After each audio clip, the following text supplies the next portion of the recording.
Pilipinas ay sagana sa kahirapan, at alam natin itong lahat. Sa aming pagsusuri na natagpuan sa di kalayuang lugar, ang kahirapan sa Navotas ay nais nilang mapuksa.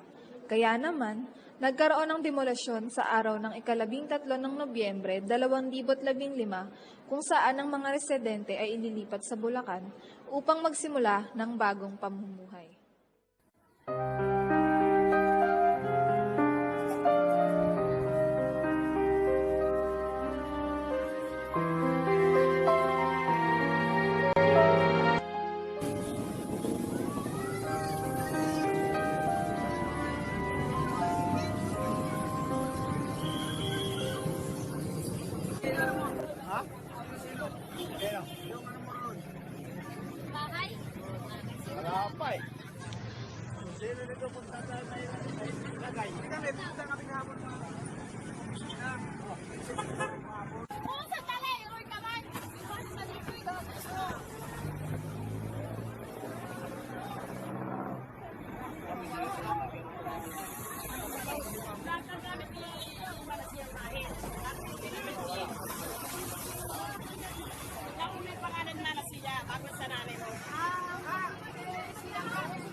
Ang pagkasabik ng pamilya nila Mang Rinaldo sa paglipat sa bagong tahanan sa Bulacan ay nauwi sa pagkadismaya sa kadahilan ng walang sapat na kuryente at tubig.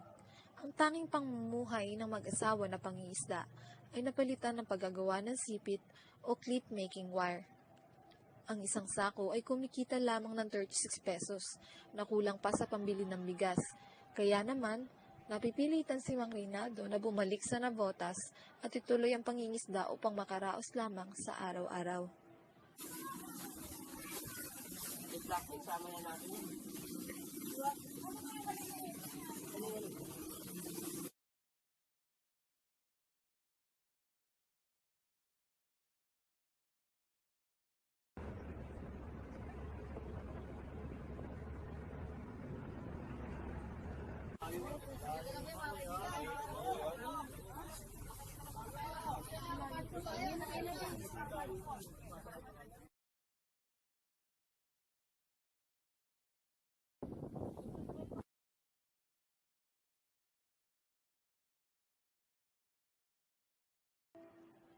Dito sa Mapulang Lupa, Pandi, Bulacan, nakapanayan namin si Ginang Marites Amor.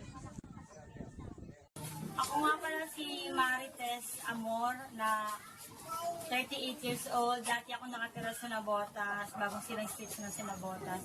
Na nagbigyan ng pagkakataon na ma-renting dito sa Pandi, Bulacan, Mapulang Lupa. Isa kami sa nakuha sa demolition noong November 13, 2000. Noong unang lipat lang namin dito, wala pa kaming ilaw. Tapos, nabigyan kami ng generator, kaya lang yung generator, tuwing gabi lang. Tapos, tuwing gabi, 20 pa yung bayad namin. Tapos yung supply ng tubig, galing lang sa, sa rasyon, ang bayad per drum, 20 pesos. Ngayon na matagal-tagal na kami dito, makawit kami ng 1 year, meron kami ng ilaw, kaya lang submitted. Bali 20 per kilowatts. Ang mabayaran namin is monthly. Presyo ng sipit na to ay 2 piso kada 1 kilo. Bali sa isang araw, kumukuha kami ng isang sako para aming gawin. Ang halaga ng isang sako na to ay halagang 36 pesos. Napilitan yung mister ko na lumuwas ng Navotas dahil sa kakulangan ng aming tita. Ang kaibahan nga lang, nandun kami sa Navotas, medyo marami kaming sideline. Nakikita nila, pwede na namin ibili ng bigas, libre na kami sa pang-ulam.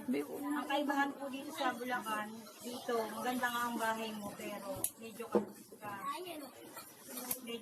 ka. Kasi dito sa Bulacan, hindi na pwede yung hingimi, kanya-kanya na.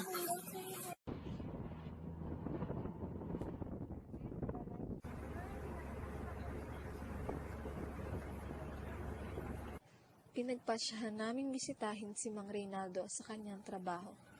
Ika-4 ng Pebrero, 1:00, kami ay pumalaot upang makita ang kalagayan ni Mang Reynaldo sa gitna ng karagatan. Ako po si Reynaldo Amor. Dati nakatira ng Nabutas to. Nalipat kami ng Bulacan. Sa hirap ng buhay roon, bumalik kami rito ulit sa Nabutas para maghanap buhay dito. Itong buhay namin, tingnan nyo. Yan wala kami pang-araw-araw doon. Kaya tsaga kami sa ganitong trabaho. Diba, Dante? Kaya, kung ako sa inyo, maging aral sa inyo ito, mga babae pa naman kayo. Para huwag kayo mahalin tulad sa amin. O kaya magiging mga pangasawa niyo magtulad sa amin. Maghihirap ito sa laot. Kahit malayo ako sa pamilya.